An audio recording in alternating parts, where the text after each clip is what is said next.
he'll have had his critics this year, and I was among them. Particularly during that middle part of the season, I was starting to question, has he got what it takes to become a world champion this year? But not saying he surprised himself, but I definitely say it surprised a lot of people who doubted him. And interesting, I think Lando deserves it. 15 rounds, he was so quick in both qualifying and the races. He seemed to have the measure of Norris, and he also was able to go wheel to wheel and come out on top of battles with Max Verstappen as well. I don't think this will be his last chance of winning a world title.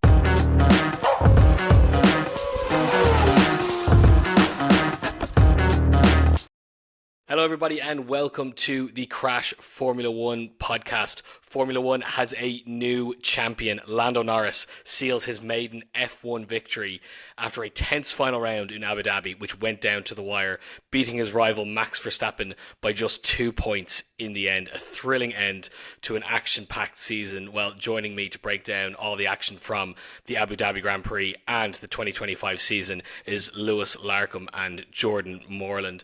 Lewis, I'll come to you first. I mean, at the end of another season for you, covering F1 throughout the year, what have you made of this kind of, end to the season, a new world champion on the books, definitely a bit of a historic season with a three-way fight to the end, maybe potentially a little bit of an anticlimactic end in Abu Dhabi, but overall, Norris is our new world champion. How have you felt covering this season and how it was kind of wrapped up there this weekend? Well, it was a long season, wasn't it? Again, 24 race season. It really kind of drags on, and felt it come the end of the season. But yeah, perhaps not the most exciting F1 title finale in history that we've ever seen. It was obviously quite rare that we've had three guys going for it heading into the final round. The first time since 2010 that three or more drivers have been in going into the final round with a shot of winning the title. So from that point of view, it was exciting. But the action on track itself, not the best. It was certainly tense and dramatic nonetheless. And yeah, Norris did enough to get it over the line in the end. Yeah, that's it. Just about did enough, really. It was very, very close there. Just 2 points in it right to the very end. So there was definitely a lot of moments of tension there. Jordan, I mean, interested to get your take on, how you felt that the season has gone so far. Obviously, you've typically covered MotoGP, two very different kind of seasons this year, and how the teams have approached things. You've been, very critical of how McLaren have handled things, but, ultimately now Norris has the title now. McLaren have dodged what we had been predicting that they might have fallen victim to for Max Verstappen. What have you make of world champion Lando Norris and reigning world champions McLaren this year?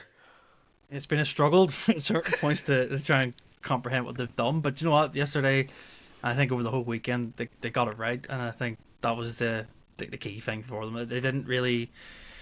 I mean, there was talk about who they're going to favour. I mean, they made the right call. They backed the guy who was leading. And I think, yeah, it went as well for them, really. It could have been a lot messier yesterday. But yeah, a good season for McLaren and in terms of team building and trying to understand the dynamic, because I think Norris talked about it's difficult when you're going up against your teammate like that and they're of a similar age, and it's tough. And I think over the season, I think the right person is just about won it. I think consistency wise, he's been the guy, and I think he's had some unlucky stuff happen. I mean, Zandvoort and stuff, and yeah.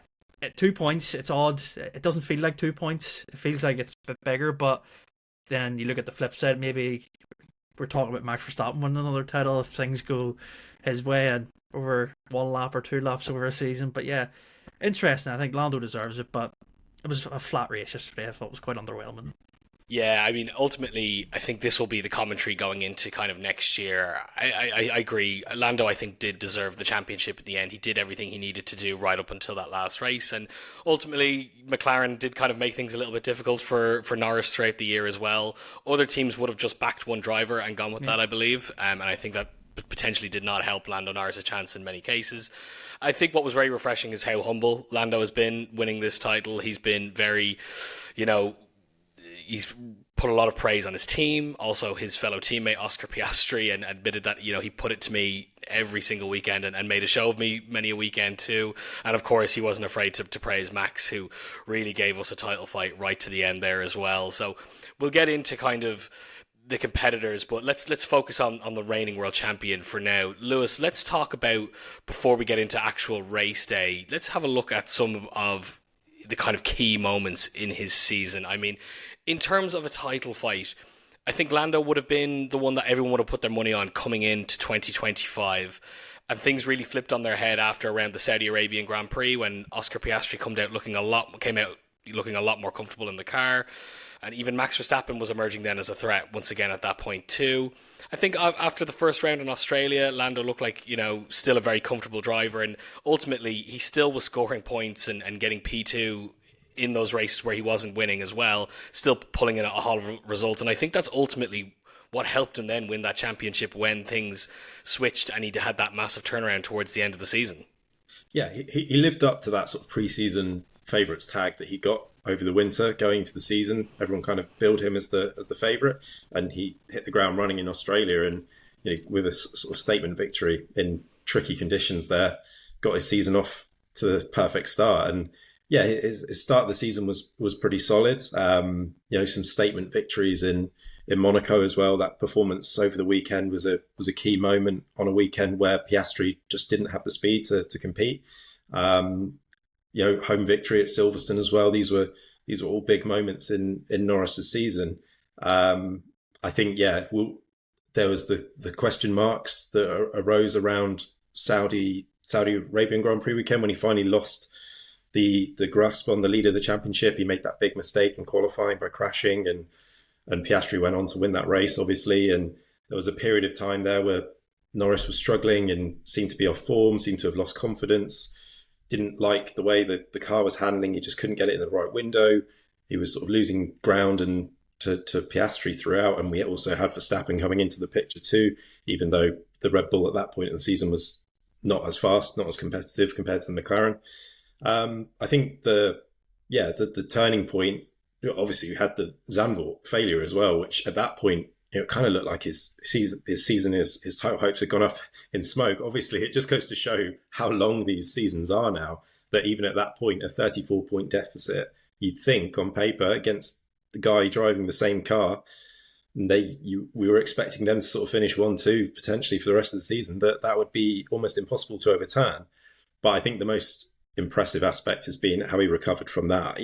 He'll have had his critics this year, and I was among them. Particularly during that middle part of the season, I was starting to question, has he got what it takes to become a world champion this year? Because he just couldn't, he got into a bit of a rut. But you've got to hand it to him. He bounced back from that, and his form since Zandvoort has been incredible. He went through 7 consecutive races outperforming Piastri. And those victories in Mexico and Brazil as well, they were, again, kind of reminded me of that Monaco weekend where he was just untouchable. And he peaked at the right time. And I think ultimately he is a deserving world champion, and he proved his doubters wrong. If we get into the race itself on Sunday, as we said, he did everything he needed to do ultimately. And that's what is needed sometimes to get these titles over the line. He kept his head under the most immense pressure. The start of the race wouldn't have gone to plan for him. I don't think he'd have imagined losing out to Piastri at the start when he knew that Piastri was starting on the hard tyres and he was on the mediums. And then he had to fend off Charles Leclerc for the opening stint. And Ferrari showed stronger pace than anyone had expected and was able to keep in touching distance. And that just added another complexity to the picture. Obviously, he and McLaren had Piastri there. They could have always utilised Piastri if they needed him to help Norris. That wasn't really needed in the end. But I think the most important and impressive aspect was how he dealt with the traffic at the crucial stage of the race after he pitted. He made some decisive, pretty courageous moves on the likes of Antonelli. There was the double pass on, I think it was Stroll and Lawson into one corner. And then obviously we had that kind of nervy moment with Yuki Tsunoda where he had to get that move done. And, Tsunoda didn't really put up a great defense in the end, and all this kind of weaving tactics, and it got a bit hairy. And, that was a critical moment in the race. And these were all important moves to make and helped Norris just navigate through a potential, time loss there to his rivals. And those moves were crucial to pull off. And from there, he just kept his head, kept his cool, and brought it home. And that's exactly what he needed to become a world champion with that third place finish. Yeah, absolutely. Jordan, I mean, a big part of the conversation has been Lando Norris's mentality throughout the entirety of this season and even prior seasons before this as well. I think often what we do need to remember is that, he only secured his first race win last year and now Yeah. he's world champion this year. So ultimately, when it came down to it, as we keep saying, he did what he needed to do. Examining his kind of performance over Abu Dhabi as well, Jordan, you mentioned earlier what Lewis was saying there about how he came through the pack there and in those crunch moments. I mean, was this kind of like that moment that consolidates what Lando has kind of gone through this year, where in those moments where even we've said in the past where he needed to deliver there and he didn't really, this was a moment where he had to deliver, and that really would have backed him up heading into that final round and his mentality heading into that round? Do you know what it reminded me of a lot? It's kind of similar. Nico Rosberg did it in 2016 in the final round where he needed to overtake, wasn't it, Verstappen? And Yeah. I'm not saying it was like that. It's quite similar. It's quite a defining moment of Lando Norris's career, to be honest, because, I mean, when you have the Ferrari, like you said, the Ferrari's pace kind of caught me off. So I was like, what's going on here? And he had to defend. He defended really well, but then having to come through traffic, especially when you're the championship leader and everything's at stake, it's like, he delivered. And I think the point that kind of changed for me, I know since Zandvoort he really did go on a run, but Brazil was a real important moment in terms of the season where he smashed his teammate and he smashed Verstappen. Really, no, Max, yes, granted, starting from pit lane, but I think that the disqualification wouldn't have helped going in after that, and then having to reset again. And Qatar was really, that was defining, getting Antonelli in the last few laps. And I think, yeah, mentality wise, yesterday kind of was the peak of it for him. I think not saying he surprised himself, but I definitely say it surprised a lot of people who doubted him. And like Lewis has said, it criticised him this year as well. And I think that, yeah, this is something either now that he's going to build from, or is this the peak for Lando Norris? That's the real key question, isn't it? Going Yeah, into next few absolutely. years. Yeah, it's gonna be difficult to see now where kind of Lando goes from here. But also as well, when we have these championships that come down to 2 points, I mean, ultimately a lot of the media conversations are going to be on the retrospectives of. Yeah. Had you caught a couple of points here? Had you lost a few points there?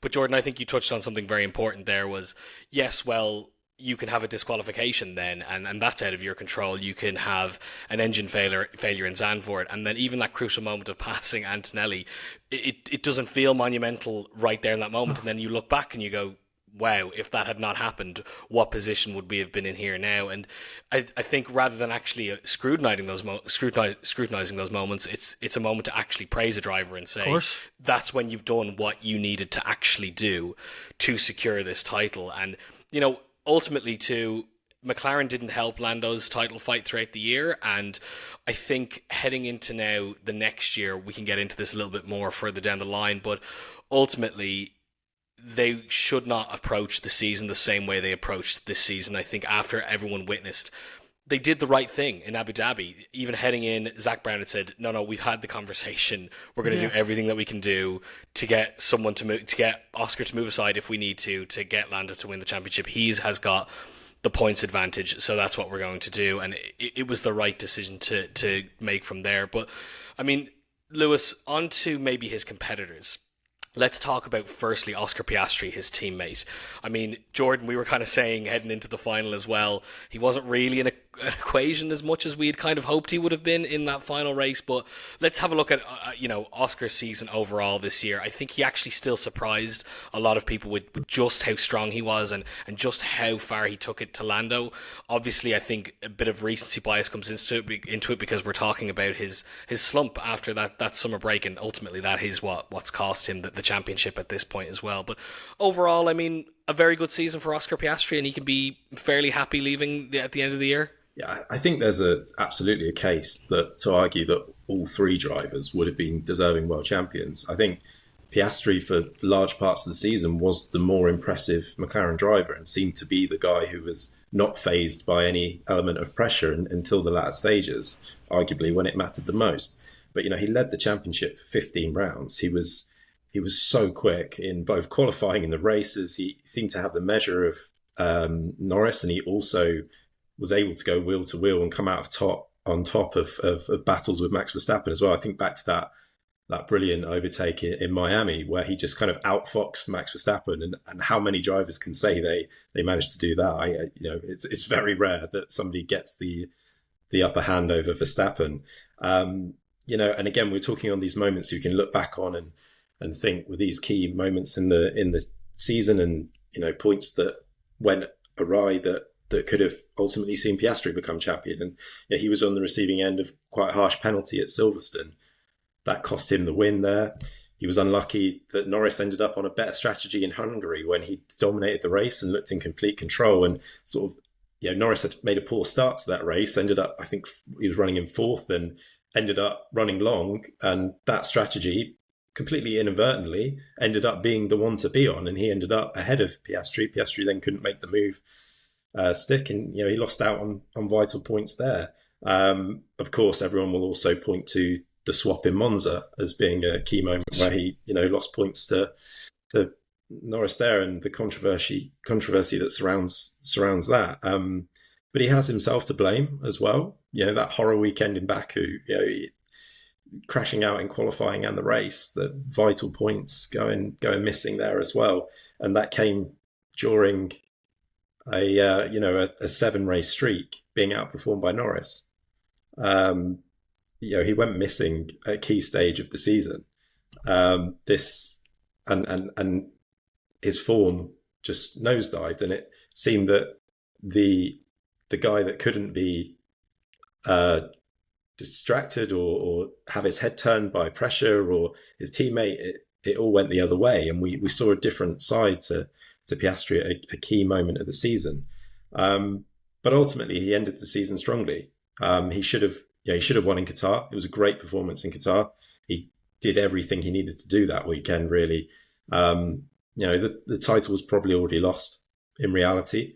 And he gave us all in Abu Dhabi again. The stunning lap 1 overtake on Norris. It was great to see him end the season on a strong note. And I think he can ultimately walk away and hold his head high. I think he's a world champion of the future.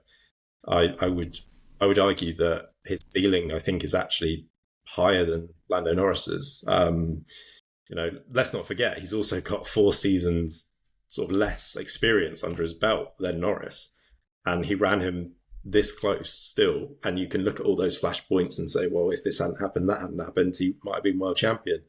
Got 7 wins in just his 3rd F1 season. Marked improvement from last year. The consistency was so much stronger. I think that was one thing that we looked at maybe last year when he got a couple of wins, and too many weekends he went missing. We didn't see that as much this year until those kind of final few weekends after Zandvoort, where things went downhill for him. But I think, he's only going to get better with more experience, and I don't think this will be his last chance of winning a world title. Yeah, do you agree, Jordan? I mean, future world champion Oscar Piastri, is that very much on the cards? 100%. Yeah, I think it's tough for him. He's only 21, 22, isn't he? He's a young guy, and it's a tough thing for him to lose in the manner that he has. I mean, he's 3rd out of these two, and ahead of him. It's like, how? I can't. Yeah.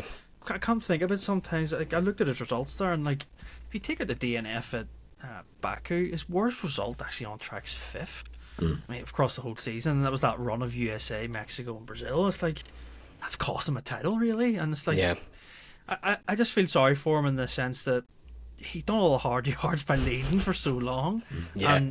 And there's obviously, you can pinpoint certain factors, team decisions, Monza, whatever, but I don't know how he's going to go into next season, because I do think he's going to be a world champion, but I don't know if it'll be with McLaren or not. This is the thing I'm going to think about now, because how does the team dynamic change? I know Norris is effectively number 1 now, but say next year, where we've seen it at Mercedes for those years with Rosberg and Hamilton, where it can change. And that's just the key point now for me. It's like, what happens next year if Piastri comes out and he's regenerated and he smashes Norris? What happens then? He's going to be hungry, though, isn't he? He's going to be absolutely determined for a bit of redemption there. And we know that from a lot of the behind the scenes reporting that, he's been least happy with how the team has handled the year. Lando has been, less critical of the team essentially. But we know that Oscar hasn't been as happy. And I mean, look, taking Monza out of it aside, it wouldn't have made a difference really to his kind of title bid in the end, a massive difference to his title bid in the end. It made a big difference to Lando's title bid in the end, to Max. But ultimately, you're right. There was failings in the second part of the season. But you're right, Jordan. They're not hugely poor results either, to be thinking that someone's not dropping out of the top 5. There's some seasons where you would say that's an incredible result for some drivers as well. So it's just because the other 2 drivers were driving at such a high level. And he did have this bounce back in Qatar and Abu Dhabi. He was really, really strong on both of those circuits. 2 really, really good drives. So, but let's get on to that then, maybe, Jordan, before we get into Max Verstappen this year. The McLaren dynamic, I mean, this is where it is so difficult. You would think after this season, it's time for them to just say, okay, look, we did the juggling and look how close it came down to the wire. We don't really want that to happen again. We're going to head into the next season and just say, look, Norris is the reigning world champion. We are going to back that. But it's difficult to do that, as you say, because then if Piastri is then just the better driver. But I wonder, is it a case where they can say, well, look, we're just going to pick after 7 rounds or something, a certain amount? Is that the way they approach it then? But because the season is so long now, it's getting harder and harder to do that too. It's a luxury problem in a roundabout way when you think about it. Most teams would dream of having 2 out of the best 3 drivers in the world, and I think that it'll be tough because you don't know how Norris is going to bounce. Like I say, you don't know how Piastri is going to take it, and I think it's McLaren that they've done the sensible thing the last few rounds of the season. I think that if they can just you can't predict what's going to happen, but I don't think you can really manage it in the sense that we've seen the future teams in the past. It's hard to juggle because you're essentially trying to tell hungry drivers, egos, you're not going to be the guy we're going to trust, and it can go both ways. Some people lie down, but I don't think Piastri's the guy that's going to lie down. He might come across as pretty chilled out, but he's got fire under him, and you can tell that. And that move yesterday he put on Norris shows everything that he's not going to lie down. I think that was also kind of a marker from him that this isn't going to change, sort of thing, next year. No matter if you've got number 1 on your car, I don't care. We're going the same car, and I think that's a key point to look into it as well. I think, McLaren going into next season in a really difficult situation, and like Jordan says, it's a luxury position to be in. They've chosen, they want to have 2 drivers in their cars. They've got that. They've arguably got the strongest driver lineup in F1, and they've wanted to go that way, and they've been proven right. Winning back-to-back constructors titles, and now the drivers title to add to that. It validates their decision, but they do face a difficult situation now and a difficult dynamic. It's, does the team subconsciously start to favour Norris or start to rally around Norris as the world champion driver? But again, as Jordan says, I think rightly, Piastri isn't going to lie down and accept this. And while this was probably the nicest title fight in F1 history potentially, I can't see that continuing, and the dynamic is bound to change. I don't think McLaren will change their approach, and I think they're right not to. I think in many ways they should be applauded for how they've handled this in terms of letting their drivers race fairly and equally. That's what we want to see. We don't want to see team orders coming to play and drivers having to move out of the way of their teammate just to get the championship done. We want to see it fair and square on track, decided by the best driver. I'm with McLaren on that approach. The thing they need to look at is this micromanagement of getting into every single little detail. I think that's confusing the picture. That's caused a lot of controversy this year, and the talking points, Monza particularly, these things like, slow pit stops and that kind of thing. I think an element of you've got to let certain racing incidents happen, and that's the way it goes. Because we saw Mercedes a similar approach. They let both Rosberg and Hamilton battle it out for the championship. They didn't get involved, but we didn't see them doing these strange, decisions with one of them suffers a slow pit stop and we swap the positions round or anything like that. I think that will need to change, I think. But in terms of how McLaren go racing, I think they will continue to let their drivers have equal. They both start on a clean slate next year. Then I don't think they're going to start backing Norris. I think they need to let them fight it out and see how the season develops. We also don't know how the competitive order is going to be next year.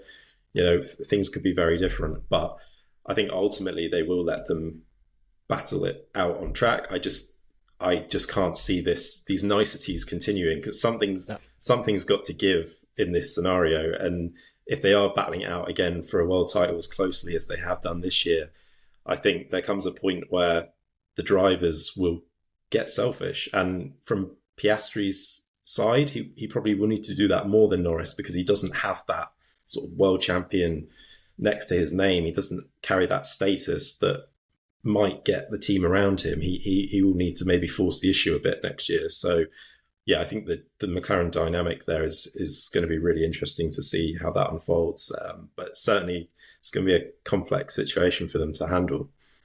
They're the complete outfit now, I think, is the main thing. I mean, obviously last year they had won the Constructors' title, and missing out on the Drivers' title was difficult for them, but I think ultimately there was a level of acceptance where they said, we're going to come back even better next year, and we're at a point now where the team is operating at such a high level, and they've proved now that they can, come away from a season and have, both titles in hand as well, even if it did go down to the wire. I guess where a lot of people will be questioning is, it doesn't feel like it's the start of this new McLaren era. Yes, of course, the new change in the regulations next year does affect that, but when it felt like there was a bit of a Red Bull era happening, and then there was a Mercedes era happening, and even in a Red Bull era happening prior to that as well, it just felt like that this was going to be this sustained level of dominance from a team. I think from a team point of view, you could argue that they are operating as one of the best teams on the grid, but I think, Lewis, as you touched on, they'll be subject to a lot of scrutiny in their micromanagement of the season. I mean, even you could argue that the strategy decision in Qatar was potentially down to them worrying about how it would affect the two drivers essentially heading into the final round. And I mean, I don't think that was the only reason they made that decision, but those psychological things do seep down across the board, and when you have a culture of that, it can affect every single decision going on from there. But Jordan, I want to come on to Max Verstappen really quick. I mean, I think this could potentially be one of his best seasons in Formula One. You touched on this earlier before we even started recording, Jordan, that he was quite relaxed about, losing the title this year, even though they did give it everything right to the end. I mean, he won the most races in the year. He seems to not think that he really put a foot wrong and kind of said, look, it's just the way it was, and the car wasn't ready. But, I mean, what have you made of Max's kind of performance throughout the entirety of the season, and in particular in the last 7 or so rounds? Yeah, it's just been the year that I've really warmed to him. I really come to actually appreciate him properly. I always think you get that with certain world champions across any sport. I think when they lose and they've gave everything, you kind of get that acceptance of, wow, he's incredible. And I know he's always been incredible, but I think it takes certain circumstances for people to really appreciate it. And I've actually noticed that a lot with him this year. A lot more people gravitated towards him. Sure. And maybe because he's the outsider in it all, I don't know, but I'm certainly one of those people. But yeah, a season, he accepted fairly early that it might not happen.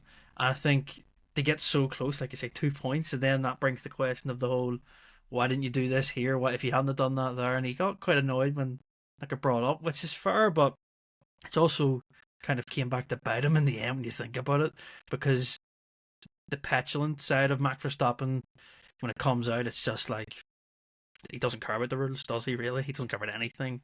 And the second half of the season is the brilliant side of him. And I think it's that yin and yang thing with him where you look and you go, kind of get the balance right, and he did. And from the second half of the season, as you touched on, he was mega. I mean, he was extracting everything from the car. He was just in sync with everything, the team, how he wanted it, and they were just making the right calls every time. And you just think that's a well-oiled machine there. And he nearly toppled McLaren, which would have been his greatest achievement in F1, I think, if he'd have came back from this. But yeah, Max, I think, has afforded himself. I heard this on Sky actually. We don't know what's going to happen in 26, but he's afforded himself a kind of off year next year, no matter what happens, because wherever he is in 27, he'll be in the best car regardless. And I think that's the stature of the man, really, and how good he is. I think his mindset is so he reminds me a lot. I know going across MotoGP, he's Marc Marquez like in this sense, where he just gets it right. And I think the second half of the year and the drive in Brazil, for example, was just the proof of that. And even this weekend, I thought there was going to be some sort of tactics from Max, but he didn't.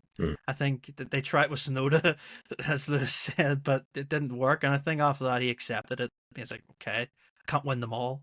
And this will just make him stronger, I feel, going into the next 2-3 years of his career. I think he was the best driver this season, and absolutely, yeah.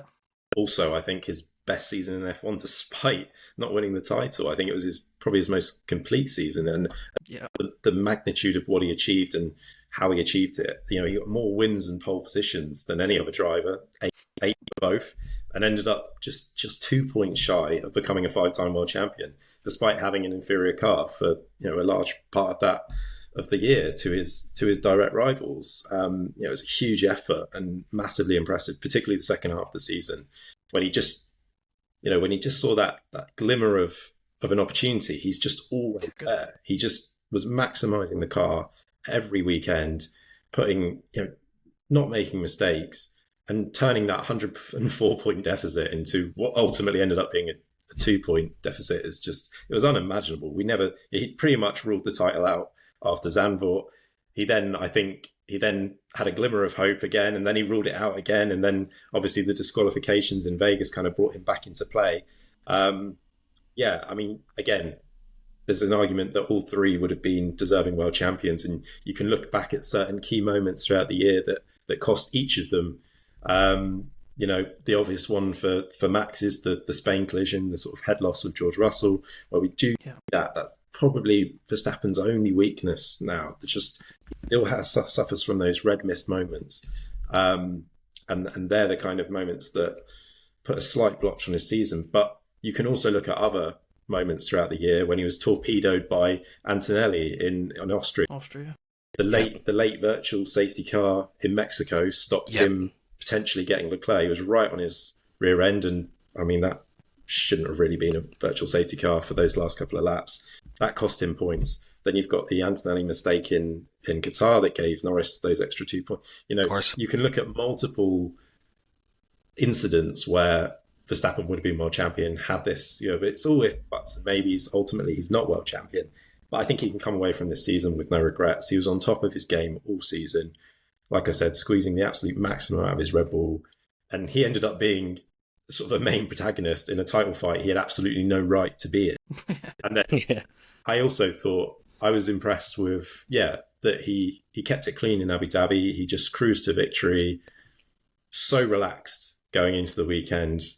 Just didn't look like it fazed him whatsoever. He's just different side to Max Verstappen, seeing him this relaxed and just kind of being like, everything now is just a bonus. Like I've achieved everything I want to in F1, and I think that's just helped elevate him to another level where perhaps the sort of the anger side of things, the frustration side of things, creep out a little bit less, because he's just in a great place now, where from a mindset point of view, where he's able to go off and win races in endurance championships, and he's become a father as well this year. He's just in the prime of his career and his performance, and he was also really dignified in defeat after the race, praising both his title rivals. It was a real class act to see, and something that he's maybe been criticised of in the past, that I think is just another thing that we've seen a different side to Verstappen this year. But I think ultimately he was my driver of the season. Same here. I think also to highlight some of the performances as well. I mean, even going back to the start of the season when McLaren had you'd say the advantage. I think in Japan in the qualifying lap he put on, he won that. It was outstanding. In the move he put on Piastri at Imola as well to win there. I think I don't think people can understand how, and there's no disrespect to everyone on the grid, he's a level above everybody, and I think it's just taken a lot of time. People just think it's the car, but we'll look at this year. He's cemented how much of a gap there is between him and the rest. I think he can look at himself, no matter what, 2 points, whatever. it's been a great year for him, regardless.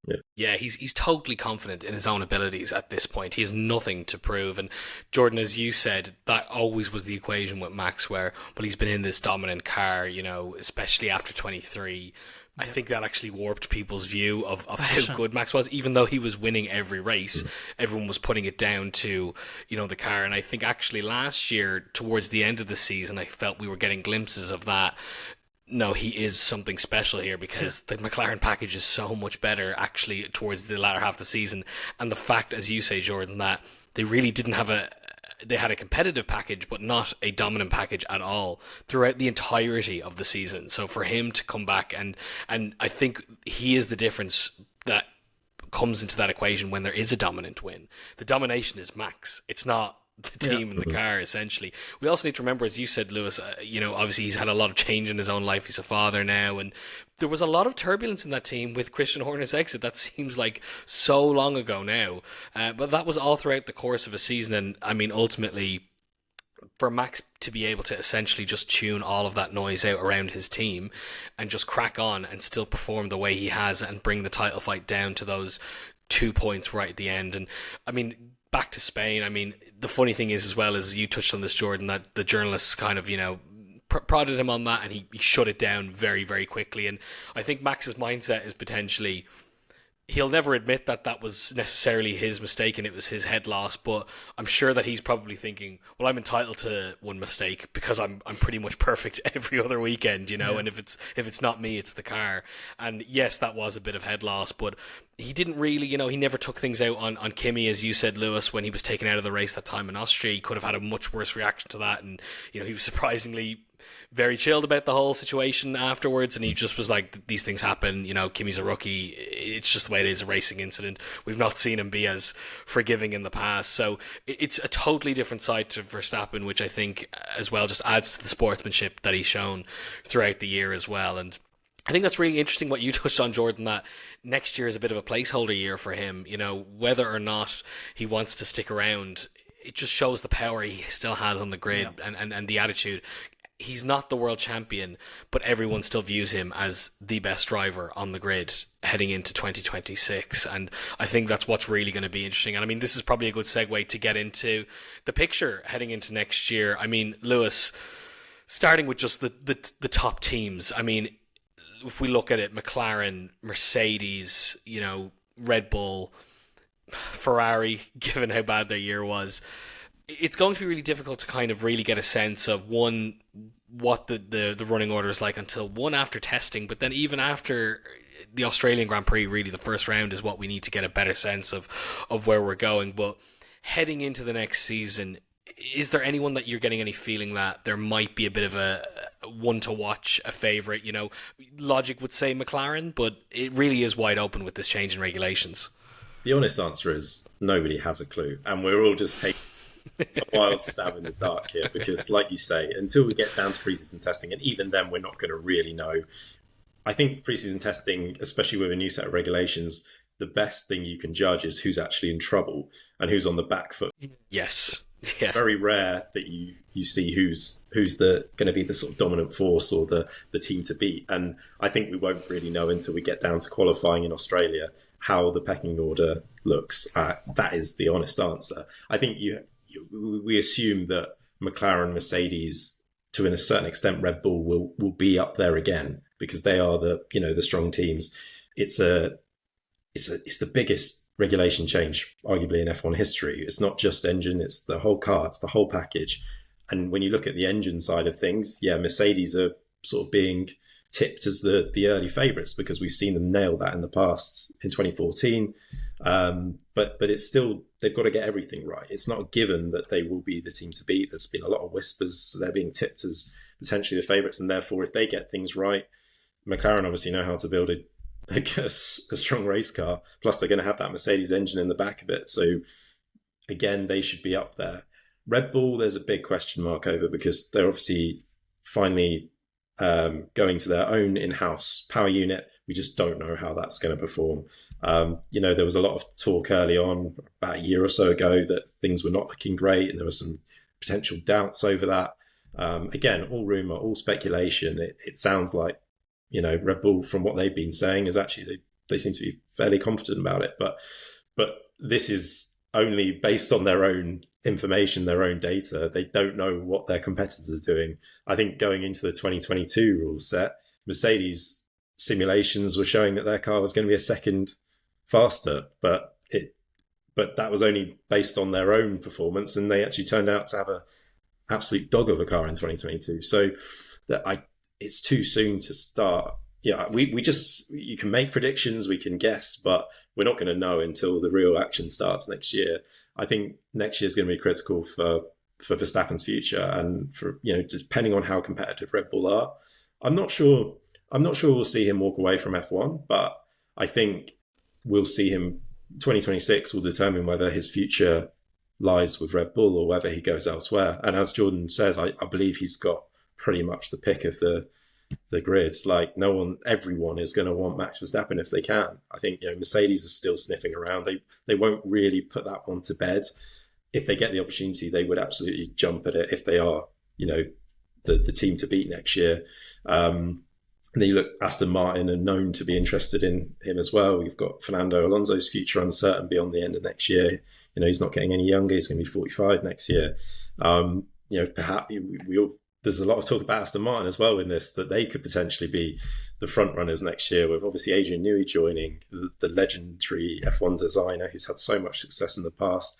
Will he be the key to unlocking Aston Martin's potential and all their talk? I'm still yet to be convinced on that. I think I've said before that Aston Martin have, they've kind of got everything in place now, but they still haven't, shown it yet. There's a lot of talk, a lot of money, a lot of facilities that they've got, and let's not forget that Force India are operating out of a much smaller facility and getting podiums with that car. And Aston Martin's last few seasons have been pretty terrible, to be honest, and underwhelming. But they could be a factor. And does Verstappen end up there?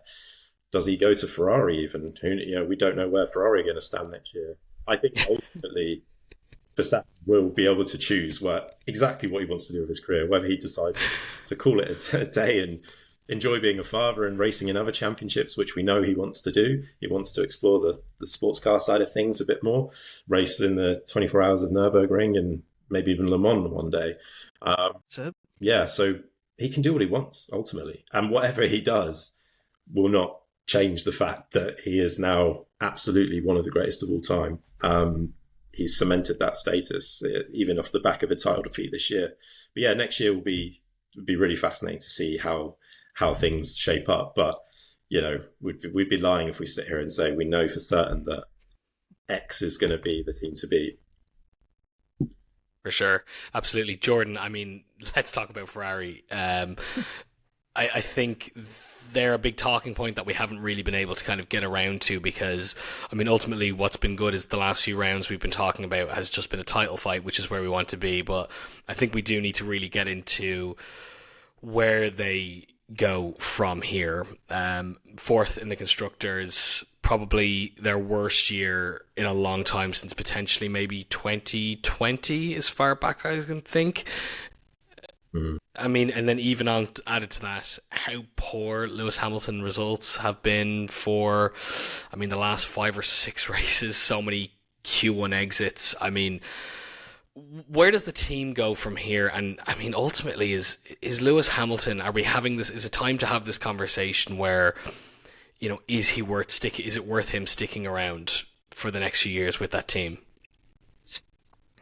You think about how much a year makes, when it was the optimism, the potential, what it could have been. And I think, I actually think it was summarised yesterday when Lewis Hamilton kind of pours his heart out over the radio, and he kind of asked if Ferrari are there listening, and they were, oh yeah, we're listening, sort of thing. I'm like, it kind of explains it. It feels like he's just a battle against that garage majority of the time, where it's, I don't know if it's a communication thing, or if it's just how they're just feeding off each energy of each other, because we know Hamilton's very much, if the vibes are good and he's feeling it and it's clicking with the team, it can elevate him so much. But I don't know. I don't know what's going to happen next year. I mean, could Ferrari surprise? Yeah.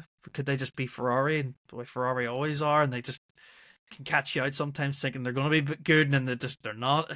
it's so hard for me because usually regulation changes I think they're quite exciting, to be honest. I loved it.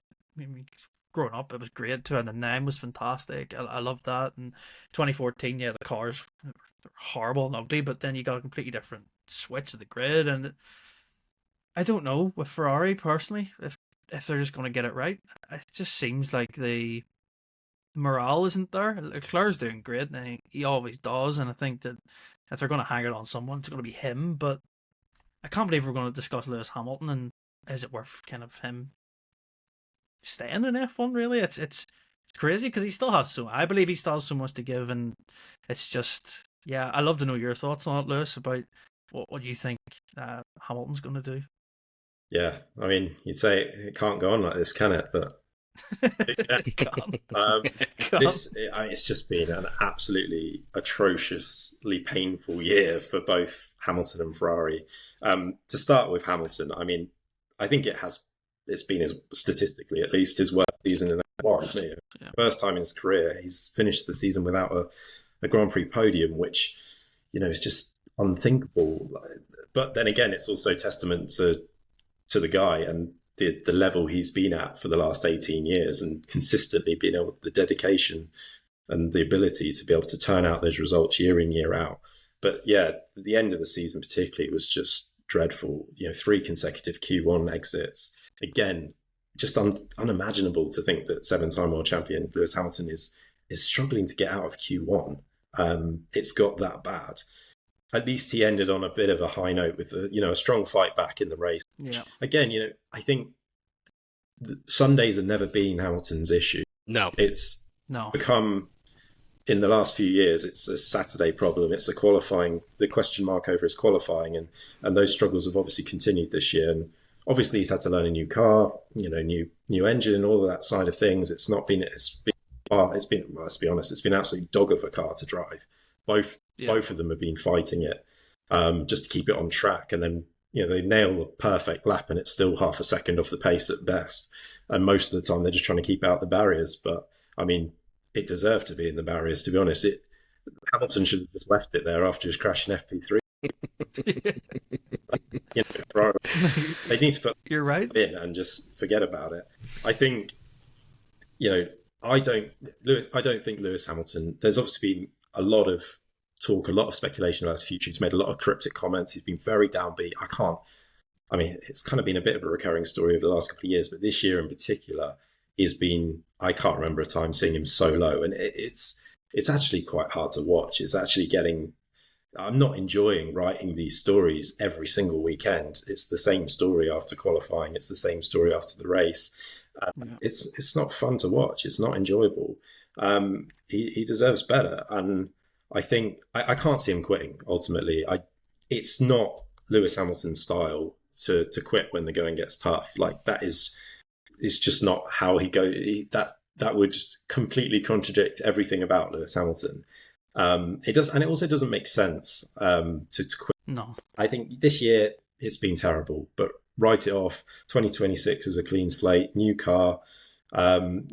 He'll at least need to see how 2026 goes before making a decision on his F1 future. If things are the same, whether that's he can't get a handle on the car, maybe, or Ferrari just simply aren't competitive, then maybe he thinks about calling time on his career. But I think it would be silly to consider that before we even get to 2026. And I don't see that happening ultimately. It's not. There's also the question mark over this era of cars as well. It's no secret that Hamilton has struggled with the ground effect era of cars, particularly in qualifying, that just have not suited his driving style. There's been moments where he's been pretty good. 2023 in particular was a really strong season, despite not winning a race. I mean, the fact that even he's won races, I think, is usually a testament. The fact that you can still win races in that parts last year, he was really competitive. I mean, there was a string of races where he was. I mean, it looked like Lewis Hamilton of old. Exactly. In 2023, he finishes third in the championship, probably one of his best seasons in certainly in recent years. So I think there's been enough glimmers to suggest that he's still got it. And let's not forget, in arguably his worst ever F1 season and Ferrari's worst season for several years, he's still the driver that comes away with Ferrari's only win this year. Good point. Yeah, You know, that's true. it's a long time ago now, and it feels like a lifetime ago. But he absolutely dominated the China sprint race. Commanding pole position, and then led from start to finish in the sprint race. Yes, And ultimately, that's where things started to go wrong for yeah, Ferrari from China yeah, onwards. They actually didn't look, too bad yeah. after that round, and then ultimately something happened where they had to change with the car. So But yeah, okay, that was only a sprint race. You can look at that, but I think that showed that when there's a chance of a victory, I think this is the other side to Hamilton as well. Maybe one thing that maybe is a criticism compared to somebody like Verstappen, who no matter how bad his car is, he will wring the neck out of it and get it to somewhere it doesn't deserve to be. I think with Hamilton, when he knows he's not got a chance to win, there's a definite element of him kind of losing a bit of motivation and maybe writing off the weekend or whatever. Whereas when there's a glimmer of competitiveness and he's got the chance, we saw it at Silverstone last year. When it's there, he will absolutely take it, and he's as good as he's ever been. So possibly Hamilton is past his prime of his career, but I'm not buying all of this. People saying he's washed and he's done and he's finished. I think it's far too early to say that about Hamilton. I think next season will be, a true test of, he'll have had a year to embed himself at the team. He's talked about making changes, within his management, within his personal group as well as the team. I think next year is a crucial year for Hamilton and his future, and to sort of get a fairer reflection of where he stands now versus Leclerc. You can also talk about the age aspect of this, and that he's 40 and he's going to turn 41 in January. And does that have an impact? And we've seen Fernando Alonso still performing brilliantly at 44. Granted, his benchmark is Lance Stroll. Lewis Hamilton's benchmark is Charles Leclerc, one of the quickest, if not the quickest, over a single lap, and one of the best drivers on the grid, who is in the prime of his career. I think Lewis will stick it out to next year and see where things go. But it is a huge year for Ferrari. It really is now or never. They messed up this year's car. They didn't need to, but they decided to take a big gamble over the winter in changing their whole philosophy of the car when they ended last season with I think if we just take a step back a second, it makes sense why everyone was hyping Ferrari up, because they 100%, yeah. With a car that was as good as the McLaren at the end of the year. Charles Leclerc scored more points than anyone else in the second half of last season. They missed out on a constructors title by 14 points. And you think, going in a year where not much will change with the cars, they looked like they could be McLaren's nearest competitors. So it wasn't just the usual kind of pre-season. There's always hype around Ferrari every winter, but there was actually something, fundamental behind this that made sense to actually hype them up. Plus, you then get Hamilton making this blockbuster move, and now you think, well, maybe Ferrari finally got it right. They've got stability. They're making the right calls. They're not making strategic blunders anymore. They've got a bit of stability in the team under Fred Vasseur's leadership. They've got a great driver in Charles Leclerc, and now they're bringing in a guy who knows how to win world championships. It felt like the missing piece, but they decided to mess around with their car design, completely messed it up, and obviously spent most of the season battling this issue with the ride height, which, as we saw in China, that kind of ended up being a bit of a turning point there, where they looked competitive in the sprint. They messed up the ride height in the Grand Prix. Lewis was disqualified from the race, and then from that moment they've been kind of battling this problem all year long. Plus the car's horrible to drive. It's on a knife edge. It's unpredictable, and the guys have just been, Hamilton and Leclerc have just been wrestling to keep it on track most of the season. I think, fair play to Charles Leclerc. He's had a really strong season despite that, picking up the pieces where he can. But I just, after shutting off their development in, back in April or something, they really have no excuses next year now. No. They have to deliver a car that is competitive next season. And it's not only a crucial year for Lewis Hamilton, it's a crucial year for Charles Leclerc, who's becoming more and more disgruntled and frustrated at Ferrari's inability to produce a title contending car. I thought it kind of summed that up a bit on Thursday when there's the pictures of him touching the World Championship trophy, and you just think, is he ever going to get his hands on that for real?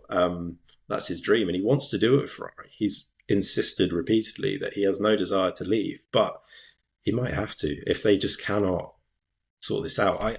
I've said this before this season, but 2025 was not down to the drivers. It was No. No. a big problem of the team, the car, everything else to do with Ferrari, which staggers me as to why John Elkann came out and tried to pin some sort of blame on the drivers when they're driving an absolutely horrendous car that deserves to be in the bin.